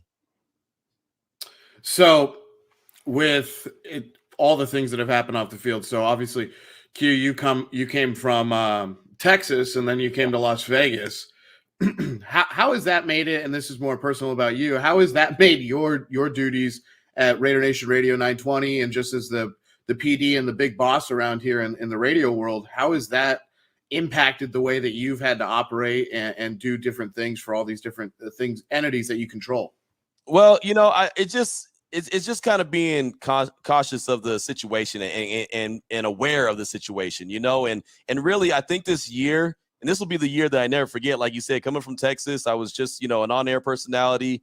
And then all of a sudden I get here and I'm the on-air personality and I'm the program director. And so people are looking to me for directions. And so I'll never forget the first year as the program director, because it's just like, who would have guessed it would have gone like this? Like, who would have thought that everything that happened off the field would have happened? But it did. And it kind of gave a bunch of life lessons and kind of allowed me to, hey, look, we could talk about this going on the field, but let me also bring this angle in and talk about this off the field. And let's also allow this to be a PSA moment where I say, hey, man, you're out here in Vegas. You're out here partying.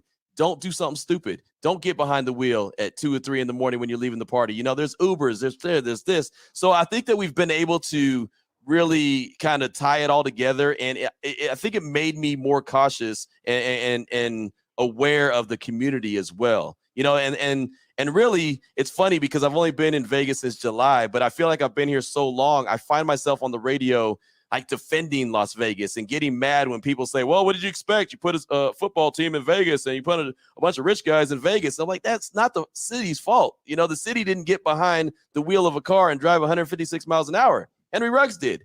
The city wasn't running around Damon Arnett's house with guns, threatening people, telling them to come to his house so they could shoot him. That was Damon Arnett.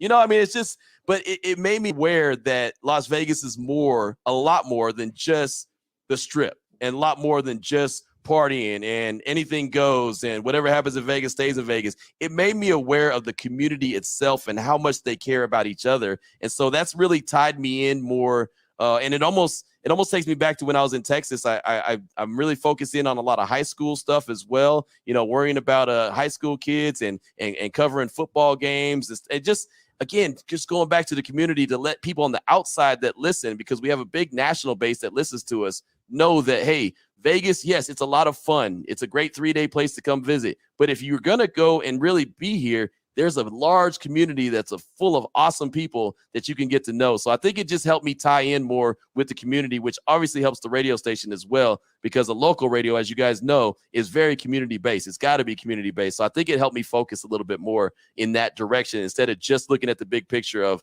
X's and O's and wins and losses on the football field.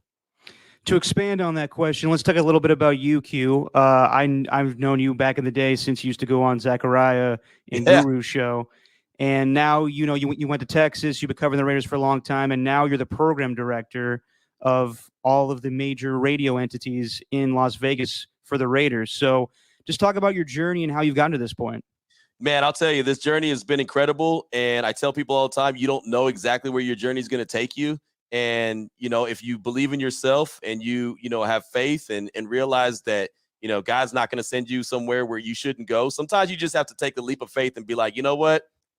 All right, God, it's in your hands. I'm going to roll with it. And I'll tell you, man, when I left California and went to Texas, and I even called my mom, I was like, hey, I'm taking this job in Waco, Texas. And she was like, what? What are you doing? Like, what's going on here? And I was like, I don't know, Mom. I don't know. And this was for music. I went for a music station. I didn't even go for sports. I went for a music station. And I said, hey, I just think it's a good situation. I think it's a good opportunity. Worst come to worst, if it doesn't work, I can always come back. And I got a good job at FedEx. It'll be fine. No worries. I'll take a chance. And I'll tell you, man, it's like I spent almost 11 years in Texas. Met my wife. We extended our family. I mean, it's so crazy how things happen. And then the station I went to get the job at isn't even the station I stayed at. And it wasn't even the same building I stayed in. I ended up getting a job across town, which I never do that in radio. I never cross town because that's just, it's not my thing in radio. There's a lot of people that do, but not me. But I saw ESPN in the building. And so I said, I'll take a chance. I like sports. I like music. Let me try to do both. And so it happened to fall into place, man. It happened to just be in the right place at the right time. And bugged the guy, bugged David Smoke to give me an opportunity, and he gave me a job. And Derek, gave me a job with no money. He was like, hey, I can let you come on the show, but I ain't got no money for you. And again, take a leap of faith. I said, all right, well, that's cool. I can get my foot in the door. That's cool. Maybe it'll work out. Maybe it won't work out. Well, it worked out, and then I started, getting better and started covering the Raiders and covering the Cowboys. And I learned a lot about covering sports in general. And I started doing high school football, and I was like, I don't want to cover high school sports. I want to cover national sports.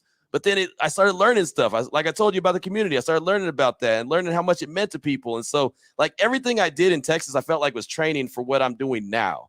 And so if I didn't go there, I don't think that I could be doing what I'm doing now. Even if I was working somewhere else, I think I had to go somewhere small like Waco, Texas, that is very community based, that very much is a family oriented type area. And I had to learn that stuff from the bottom, from the very, very bottom, kind of like going back to Wild 94.9 when I was a party crew guy. I mean, that's the bottom of the bottom, but those are the important people. You know what I mean? Like those are the guys that go out, and Michael Martin used to tell us all the time, you guys are the ones that meet and greet with the community. They're not going to see Strawberry every day. They're not going to see Victor Zaragoza every day. They're not going to see St. John every day, but they can see you every day, Q, because you're in the van, you're driving, you're handing out a t-shirt, you're going to shake their hand. So you have to make a good impression on those guys. So they listen to my radio station and listen to Strawberry and Victor and everyone else all the time. And so that always resonated with me. And so, going to what I'm doing now, I'm really good at that. I'm really good at the meet and greet type area and not just be a guy behind the microphone, but be a guy that's out in the community. And it's tough with COVID, but still being out in the community and being visible and being seen. And so people know who you are and feel like, hey, I have a connection with that dude. That's my boy Q. That's this. So, you know what I mean? Like it all ties together and it's wild, but this is just how it is. And so now I'm, the program director. I'm talking about the Raiders every day. I feel like I've really carved out a niche where if you want to talk Raiders, like I'm at the top of people's minds. You know what I'm saying? And I'm just a kid from the Bay that used to talk trash in the barbershop. You know what I'm saying? And now all of a sudden I'm like top of mind for people nationally. Hey, let's talk Raiders. Let's reach out to Q's. Like, really? Like I'm just that dude, but it's crazy, man. So it's a dream come true. It's been awesome. Every day is challenging. Don't get me wrong. This year has been a roller coaster of emotions. There's been days where I've been mentally exhausted. Like, what else is going to happen? I hate when my phone goes off at times because I'm thinking, oh, damn, here goes some bad news, because that's just what happened. But, man, I'll tell you, at the end of the day, when you actually take a step back and you look and, the season ended on Saturday, I just kind of was like, man, I was a hell of a season. Tip my cap to the team for making it as interesting as they did, good and bad. And then, well, it doesn't end because now you got the offseason stuff going on. And now you got a coaching change possibly. And the GM is out. And, there's going to be a lot of free agency and all. I mean, there's so much going on. And this is what we call our work every day. So I'm living the dream. And I try to tell everyone, man, if you have an opportunity to do something, if you question it at all, just do it. Just do it. If you believe in yourself and you have one person that believes in you, just do it, and just put your best foot forward, man, and go for it.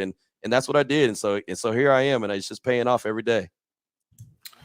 So Q, so you mentioned Las Vegas and being here since July. I've been here for about 2 years now and just working up at the university. But what do you think about the direction that the sports culture is going in Las Vegas? And obviously with the Raiders here, that's so huge with the NFL. But do you think it's going to become one of these big mega markets that we talk about when we talk about great sports markets? Oh, for sure. I really do. And that's another reason I wanted to come to Vegas. I was pounding the table to try to get to Vegas. When I got to a certain mode, I was like, man, that's where I've got to be. And I really got to credit one of my friends in Texas, one of my really good friends, because I wanted to get back to the Bay. Derek will tell you, I wanted to get back to 95.7 The Game so bad. That was my goal. Like, I got to get there. I tried everything to get a job there. And then my guy was like, why don't you go to Vegas? Like, that's where your favorite team is going, this, that, and the other. I'm like, nah, I'm a Bay guy. I don't want to be in Vegas. I'm a Bay Area dude. And he was like, man, I'm telling you, I think you need to go. It's just going to continue to grow. And that really hit me. Like, yes, it is going to continue to grow. And it's a state with no income tax. And so it's kind of similar to Texas where, a lot of people are moving to be there. And I saw a lot of people in California start moving out and moving to Texas and moving to Vegas. And I'm thinking, man, maybe they're onto something. And then I get an opportunity to cover the Raiders. And I said, I've been covering the Cowboys. I've been covering Baylor. I've been covering Texas. I've been covering all these, colleges and high schools. I could cover the Raiders. I could do, I know what I'm doing. And so it just made sense. And now, I mean, it's just, you got the Golden Knights, obviously. That's a home base. That they're always going to be number one in Vegas just because they're homegrown, and they've got a fantastic following. The Raiders now make you a professional market. NFL is king. We know that. So now you have that. Baseball, like everyone's, I don't know how much is going to be leverage. I don't know how much is just going to be, hey, we're going to go to Vegas to try to get a home stadium built.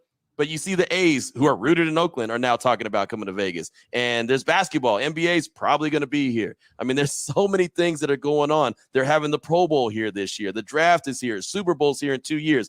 It is going to become a destination location. The East-West Shrine game is coming up in a couple weeks.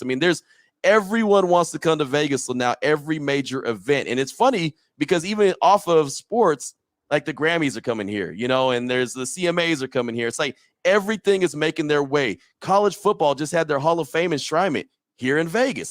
Everyone is making moves where it used to be just New York. It used to be just LA. Now it's like, wait a minute, hold on. We can go to Vegas. The Pro Bowl in Vegas, you don't think it's going to be here multiple times? Man, come on. Now they got that stadium and Allegiant Stadium. They've got all kind of opportunities for different things. So I do believe that we're just starting to see the beginning of the sports world come here. And on top of that, when you see the fans that are at the Raider games and you see fans from different fan bases come in because, hey, my favorite team is playing the Raiders, plus I want to go to Vegas for a weekend, that's what also is going to attract other big sport entities to come here because they know, hey, I want our home fans to be here, but I also want outside money to come in as well. We all know money is king. So, yeah, I do think this is going to blow up, man. This is the beginning of something big, and that's another reason why I was pushing so hard to get here because I want to get here before the big rush happens.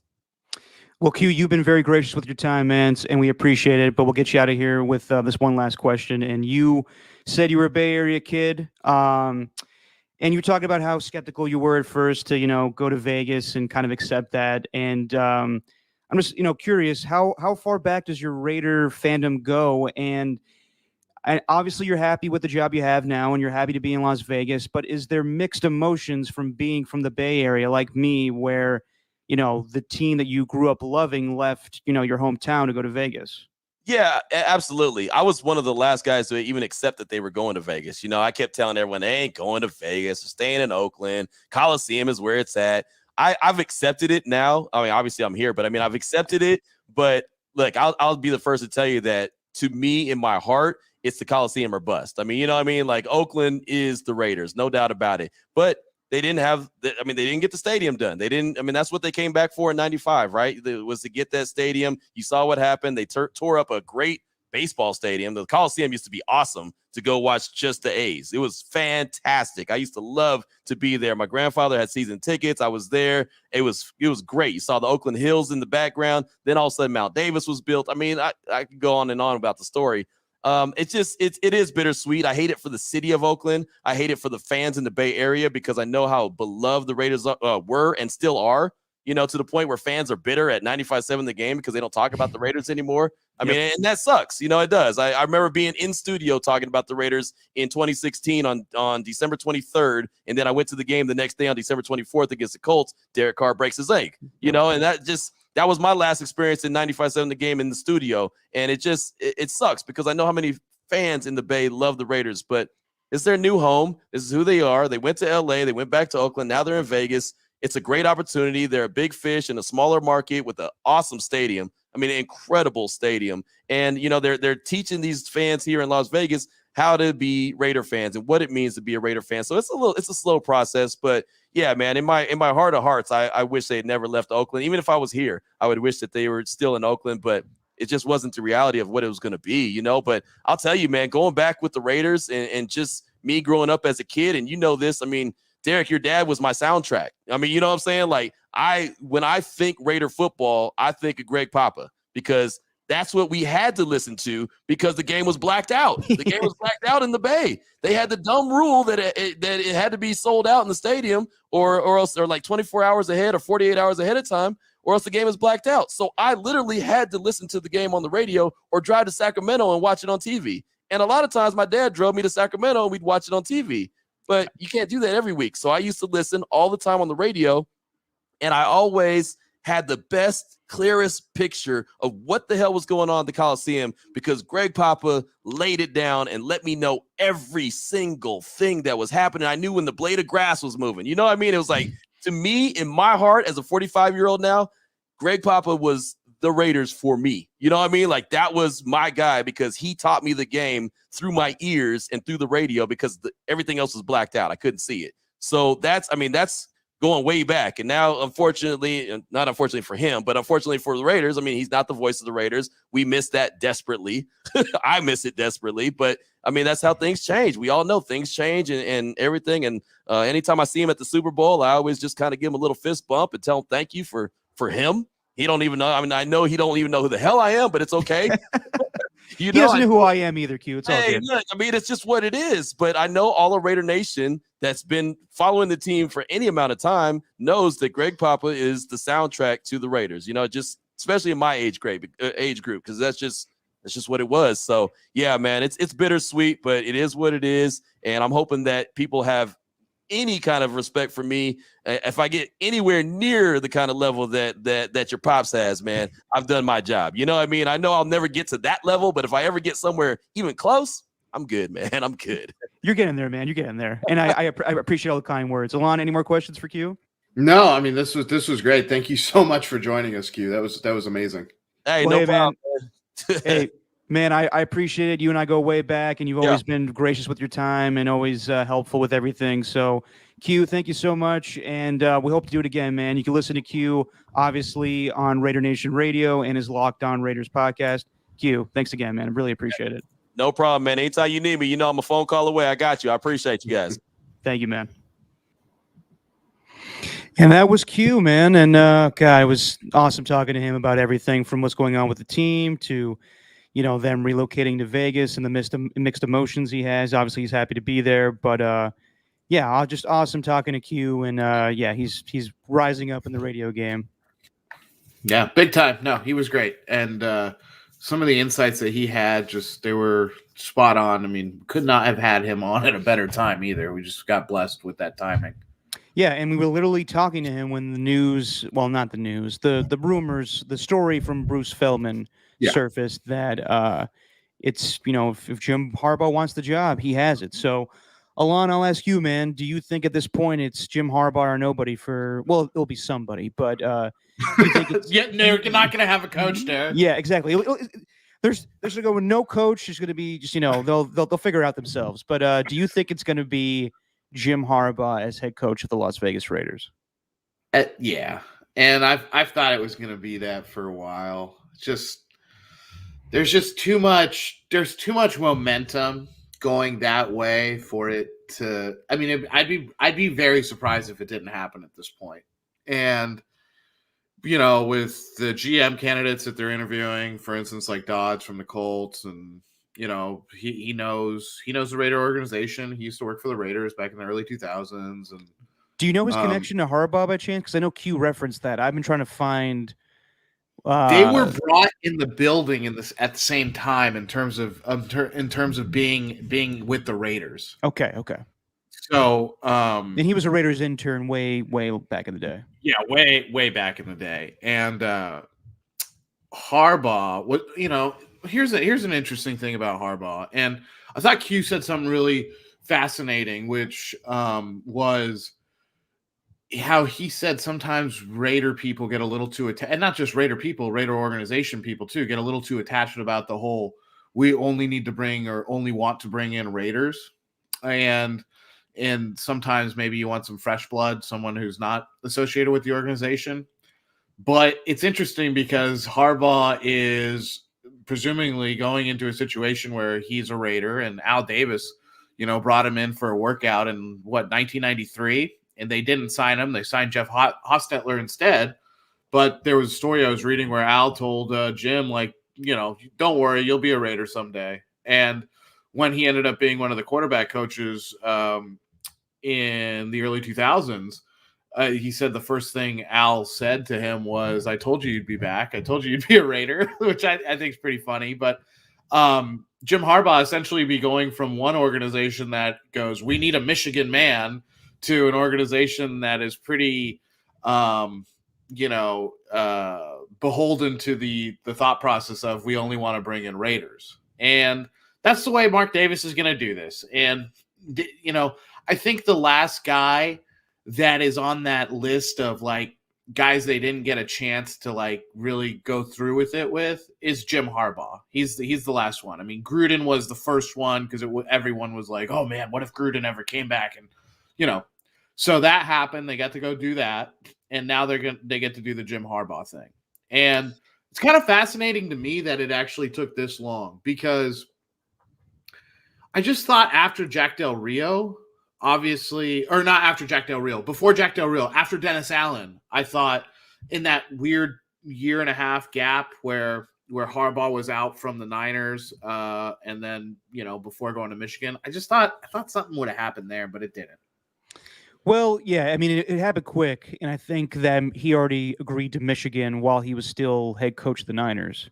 Yeah, it was like it, but yeah, he did, and it was during that year though, where like kind of everybody was pointing that he was not going to be back with the Niners, and it was like he's going to have to get a job somewhere else. And I was just wondering, I just felt like that would have been the time for the Raiders to go after him, even if it was only after a year at Michigan. You know what I'm saying? Yeah.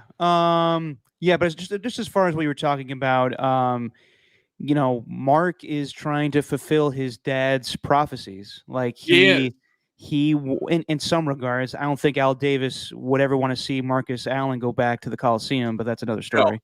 No. Or interview Mike Shanahan, and that's entirely another story. That's a whole different story. Yeah. My dad could tell you that story one day. But yeah, I thought that, Al Davis, while he struggled with the idea, always wanted John Gruden back. He told my dad that in confidence, and on the phone, and he always wanted him back. He was, he was frustrated by John, because of how much money he wanted to make and some of the philosophical things as far as the football team, what he wanted to do with it. But he wanted John back. And at the same time, Al Davis always wanted Jim Harbaugh to be the head coach of his football team. The timing just didn't, link up. In 2010, when Hugh Jackson was offensive coordinator for the Oakland Raiders and Tom Cable was head coach, Tom, the title was head coach, but he was not the head coach of the team in 2010. It was Hugh Jackson. Al Davis was only talking to Hugh Jackson. And I'm sure Al was conflicted in that 2011 offseason when Jim Harbaugh left Stanford to go to the 49ers, because he probably was, damn, I've always wanted him. But he already had in mind, it's going to be Hugh. Hugh's the guy. And yeah, I mean, in 2014, when Jack Del Rio, or it was the 2015 offseason, there were rumors about Harbaugh back then. But like we said, Harbaugh wanted to go to Michigan. He was dead set on going to Michigan. He already had his mind made up.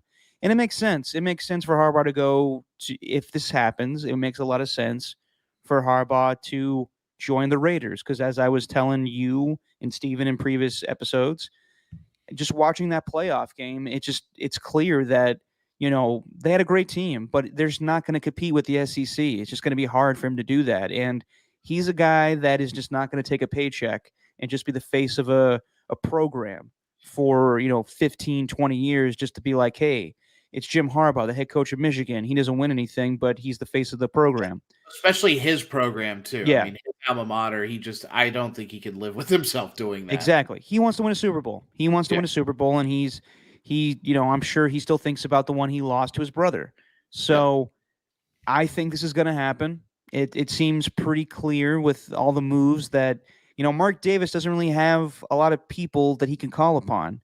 He has who does he go to? He's got his Hooters buddy. Yeah, he's got his Hooters buddy Marcel Reese, and Charles Woodson. I'm sure he calls upon from time to time.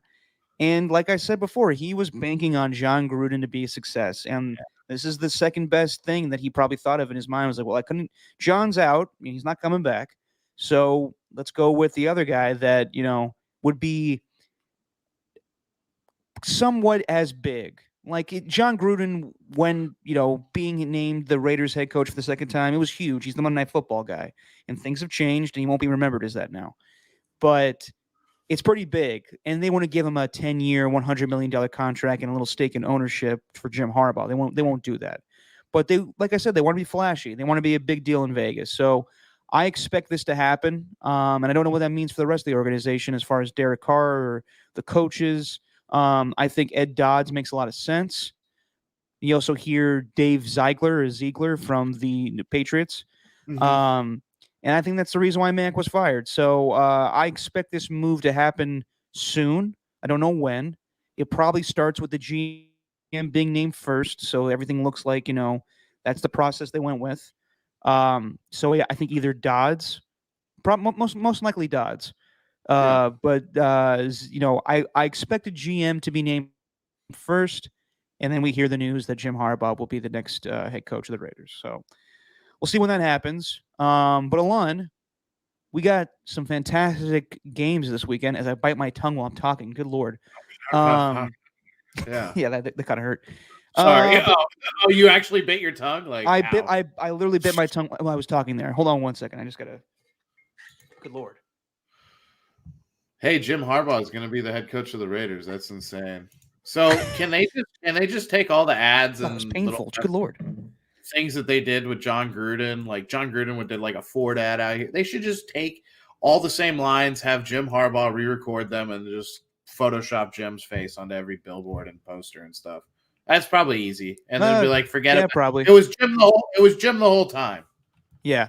Jim's a little taller than John, but that's probably what they're trying to go for. Just a big presence at head coach again. But like I was saying, Alon, we got some great games, and let's start to pick these, man, with a new edition of Wins or Wangs. Oh, yes. Here we go, my friend. We got 4 games on the slate, and all starts on Saturday, where we got the Cincinnati Bengals going up against the Tennessee Titans. And this game is interesting because it doesn't feel like a 1 versus 4 matchup. The Tennessee Titans are the 1 seed. Yeah. And it just feels weird because they don't seem like that kind of team, but they earned it. They are the 1 seed in the AFC, and they're getting Derrick Henry back. Derrick Henry will be playing in this game. So, Alon, how do you see this going between the Cincinnati Bengals and the Tennessee Titans? I take the Titans. I think it's really important that they're at home. Also, I think it's pretty. They have, for instance, if the Raiders didn't have the season that the Raiders had this year with all the crap that went on, we'd be talking about the Titans of like the team that overcame the most adversity. I mean, they set a record this year to play the most players that an NFL team ever has. They've played 91 different players this season. That's insane. And they lost their best player for a big chunk of the season as well. But I just like the Titans. I think Mike Vrabel, he's going to get coach of the year. He's done a phenomenal job and totally deserves it. And, there's the articles out there in the analytics that'll tell you, DVOA and stuff like that, where, the Titans are the worst 1 or 2 seed since 1983. It's like, okay, well, there's been a few different Titans teams this year. There was the first few weeks, the little middle portion, which was both ways, and then they're getting better at the end, and they're getting healthy at the right time. I just like the Titans. I think as much as I like Cincinnati, I just think that they need more seasoning. And I think the Titans, I think they do have the seasoning and the veteran kind of moxie to get through this game. Also, I don't know if you saw this, Derek, but they're restricting digital ticket transfer window. Tennessee is. So 24 hours before kickoff, that's when the ticket transfer window opens. So they're doing this in order to limit the amount of Bengals fans that can go to the game. Are they expecting a huge contingent from the Bengals to show up? They don't want to see that. So, yeah, that's why they're doing this. Is the jungle coming to Tennessee, the honky tonk? To Nashville. Yeah, to Nashville. Yeah, I don't know. But, so they're doing that. Electronic ticket exchange is barred until 24 hours up to kickoff. The NFL let teams do this, by the way. Okay, interesting. As far as the game, I think Tennessee has had a fantastic season, and I do think Mike Vrabel is the head coach of the year. And they've persevered without their best player playing. Derrick Henry will play in the game, breaking his foot, I think, back in Week 8 against the Colts. Is that about right? Yeah. And it'll be interesting to see, people say he's rested and he looks good, but rest can also turn into rust. And I think the Tennessee Titans have been a pretty good football team for the most of the season. They've played, last year for whatever reason their defense just wasn't as good, but they still managed to make the playoffs. And this year their defense has come back to form. However, there is something about the Cincinnati Bengals and the way that Joe Burrow is just making them more than what they should be already. It's incredible how fast that they've changed that franchise, and specifically Zach Taylor and Joe Burrow. I think they have a great offense. And Trey Hendrickson, who we all thought was just going to be like another free agent that just cashes in and doesn't disappears with the Bengals. He's been one of the best pass rushers in the league this year, and he cleared a concussion protocol. Good Lord, I'm going to bite my tongue again just speaking words. But yeah, I think that there's some times where it's not so much the better team wins a playoff game, it's the better quarterback.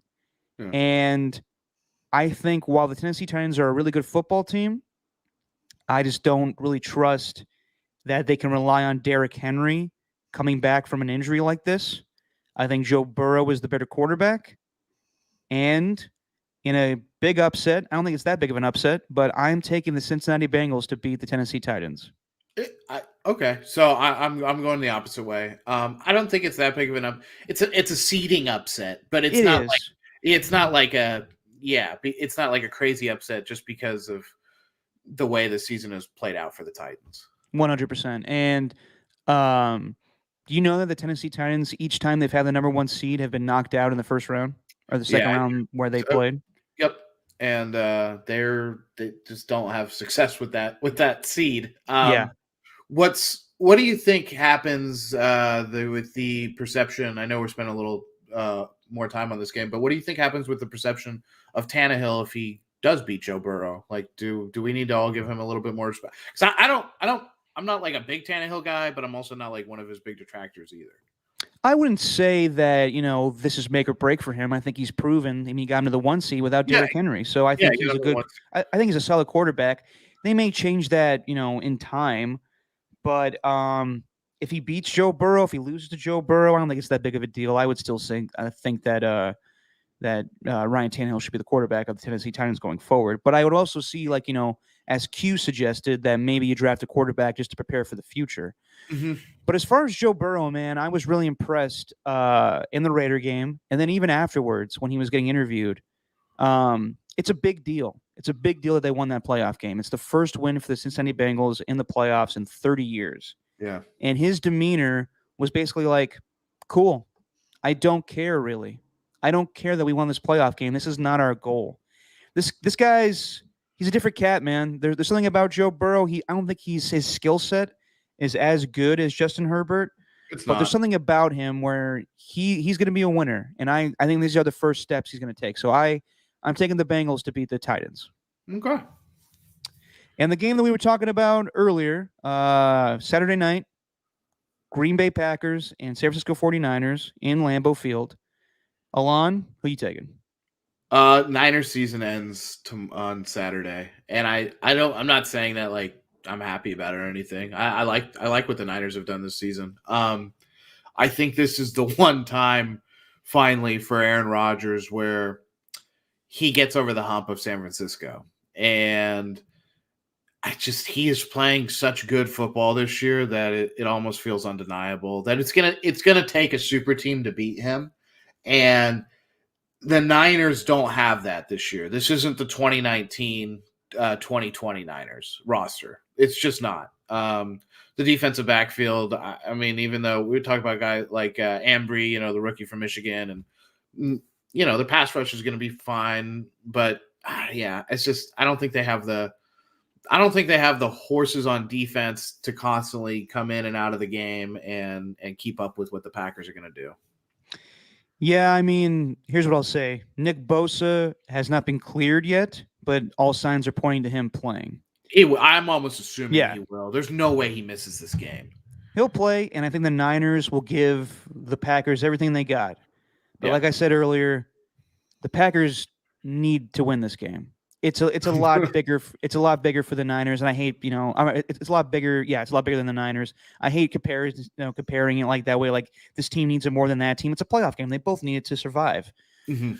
But there's something about overcoming teams that have tortured you in the past, and I think Aaron Rodgers, despite the fact that he's downplayed it all week, is basically like I want to say that I have to beat this team.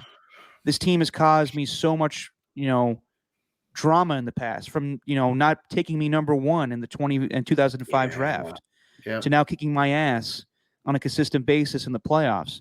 And he wants to get revenge. And I think Matt LaFleur, like we talked about, friendly animosity, he wants to get revenge on Kyle. Mhm. And I think just Green Bay is flat out a better team. I do. We're talking about the quarterback matchups. Aaron Rodgers is a better quarterback than Jimmy. I would not be the least bit surprised if the Niners went in and beat them, because they have the ability to do that. Mhm. But I do think this is a different team for the Green Bay Packers. They have to stop the run, and I think Aaron Rodgers has the ability to not torch the secondary, but find holes in it to have a successful game. So I'm taking the Green Bay Packers. Sorry, Dad. I mean, I'm taking the Green Bay Packers as well, right in line with you, and I love your thinking on that. Aaron Rodgers could have one of these games where he passes for like 195 yards, but he has 3 touchdowns and no interceptions, and it's just like, It looks okay, good. that was a clinic, Yeah. So we'll see. And then we have the Sunday morning game, Sunday morning-ish. It's going to be the LA Rams going to Tampa Bay. They've played already this season. Back in week 3, it was kind of a shootout of some sorts where Matthew Stafford lit up the Tampa Bay secondary for 4 touchdowns, I think over, I want to say 400 yards, or maybe 300, whatever it was. And it was really Deshaun Jackson, who's on the Raiders now, that lit up the Tampa Bay secondary. Now they have, it looks a lot different. There's no Antonio Brown for the Buccaneers. There's no Chris Godwin for the Buccaneers. There may be no Tristan Wirfs for the Buccaneers. There may be no Ryan Jensen for the Buccaneers. We're still, figuring out if Leonard Fournette and Ronald Jones are going to play. I'm assuming. I haven't heard anything about them lately, if they've been activated yet. And then for the Rams, they don't have Robert Woods, but they have Odell Beckham, and they have Von Miller. So, Alon, how do you see this game going between the Rams and the Buccaneers on Sunday morning? I think both teams are going to be healthier than they are now. Like, I know Taylor Rapp's getting over a concussion. He was a DNP today, but I think he'll play. I don't know if Tristan Wirfs will be able to go with his ankle. But I'm pretty sure, Sean Murphy Bunting will be okay. I think Ronald Jones will figure out a way if at all possible. Same with Ryan Jensen. But I mean, they got the Tampa Bay is definitely banged up. There's no doubt about it. They're an older team. They need all the help they can get at this time of the year just to stay,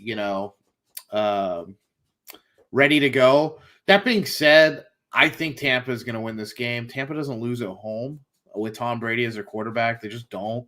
And it's not that I don't like what the Rams have done this season. I know they've had a bit of ups and downs, and things like if they can't beat the Niners, but they can beat everybody else. That's kind of what their season's been. I just don't. I don't see them defensively being able to shut down the I almost said the Patriots to shut down the Buccaneers. I don't see it, and I know that there's no Antonio Brown, and that Tom Brady's working with Mike Evans and friends, but like I just feel like he's gonna find a way to win, and it's the perfect time slot for them to play. It's earlier, it's not the night game, so it's better for Tampa Bay. And Matthew Stafford has a little bit of a toe injury. I know he says he's fine, but I don't know. Stafford's never really been in this position before, where he's been this close to getting to a conference championship. So I think that's going to hurt him, and I think Brady's going to figure out a way to do it. I think the Buccaneers are really banged up. I really do. And they put a clinic on the Eagles last week, but it was the Eagles, and they were lucky to be in the playoffs in the first place. I don't really trust Tyler Johnson, Cyril Grayson, Scotty Miller, even though Scotty Miller has had some great playoff moments last year for the Buccaneers, but they are banged up, and the Rams are getting healthy right now. And I was really impressed with their game plan against the Arizona Cardinals. And I think, you may not be able to run against the Buccaneers, and the Buccaneers weren't able to run against the Rams at all. They didn't even attempt to run against them last time they played. So that might be something they change up this time, because you can run on the Rams defense, but they are getting Ernest Jones back, their middle linebacker. I just think that the Rams have more talent on the field. If the Buccaneers were at full strength and they still had Antonio Brown, I think this is an even matchup as far as, on paper between the two kind of all-star teams offensively. But I think Jalen Ramsey matched up on Mike Evans is going to be a big deal. I think that the Rams could defend the other, no-name guys for the Buccaneers. And I know it's crazy to go against Tom Brady in the playoffs, but I'm doing it. And I think the Rams know how to beat the Buccaneers. They've done it the last 2 times they faced Tom Brady when he's with the Bucs. So I am taking the Rams to beat the Buccaneers. Okay. All right. Yeah. Well, hopefully Andrew Whitworth plays for the Rams then, for your sake. Is he on the injury report too? Is DMP the last 2 days. So Okay. I think Yeah. he'll go though. I think he will too. It's a big game for him in his career. And then we have, I think, the best game of the weekend, the Green Bay. I mean, all these games are fantastic. The Green Bay Niner game is great. The Rams Buccaneers game is fantastic. And even, Bengals Titans is fun. And I failed to mention this, the last time that Joe Burrow played against this Titans defense a year ago, he lit him up. So that's Yeah. another reason why I think that I favor the Bengals in that matchup. But this game is, I think, an early AFC championship, in my opinion. This was the AFC championship game a year ago, and I think we're getting it a little too early this year. It happens with seeding, but I think we got the 2 best quarterbacks in the AFC. I think we got the 2 best teams in the AFC. Both are coming off 5 touchdown performances. And earlier in the year, the Buffalo Bills put a beat down on the Kansas City Chiefs in Kansas City. And I really don't know what to make of this game, honestly. It is as even as it gets. So, Alon, I'll ask you. Who are you taking in, I think, the biggest game of the weekend, Bills, Chiefs? This is the biggest game of the weekend in terms of it's definitely the biggest of the 2 AFC games. These teams are so close to each other right now in terms of what they've been able to do.